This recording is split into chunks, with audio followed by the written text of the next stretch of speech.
Hello. Welcome to your weekly random anime news, a segment where I report anything that catches my eyes from the web industry. Let's just jump into it. First news comes from Toei Animation. A female assistant producer asked the Central Labor Relations to report and file a lawsuit against Toei Animation for their hellish work environment. In November last year, she wrote some of the hellish work practices that Toei forced on their employees, including the fixed overtime work system, which determined that regardless how many extra hours you work, you will be paid the same. This is just slavery. You must be paid extra hours for working overtime.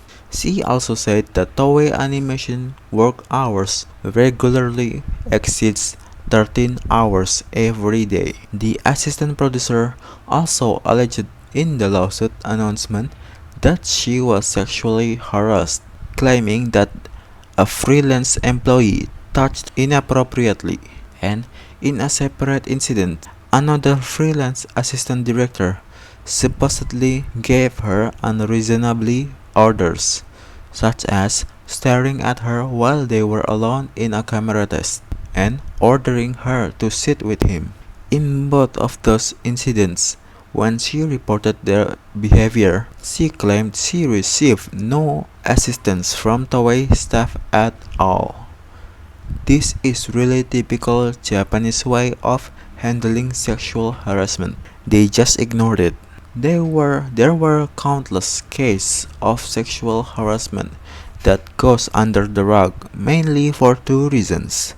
First, the victims knew that they aren't gonna get anywhere with their claims, so they stay silent, and the cops or the authorities won't even bat an eye on their cases. Recently, Toei stated in their response to this that they had already took steps on improving policies based on the recommendation, acknowledged it as fair.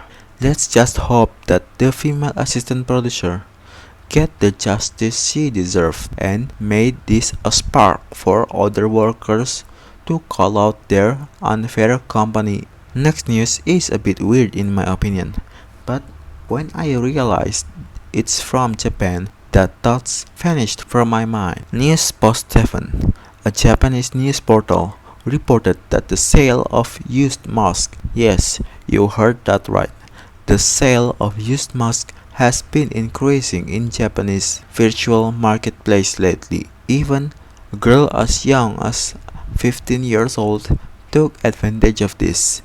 One Japanese high school girl said, and I quote, "When I struggle to get money because my school prohibits part-time works, one of my classmates invited me to join them selling used masks. When I post about my used mask for that day on Twitter with the hashtags mask for sale or masku urimasu, I got a few replies asking for the price.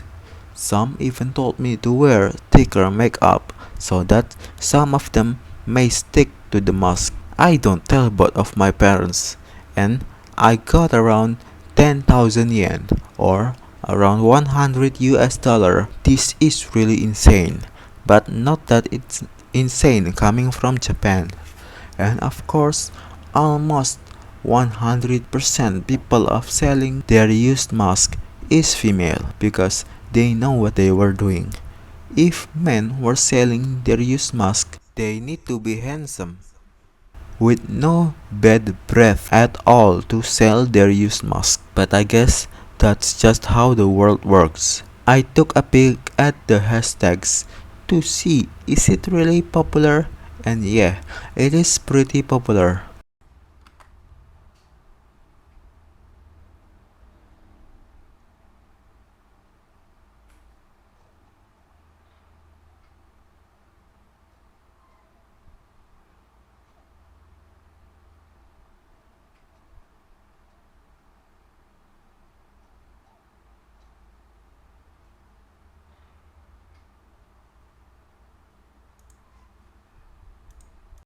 I can see many things sold in that hashtags, from used masks used panties, to even used shoes.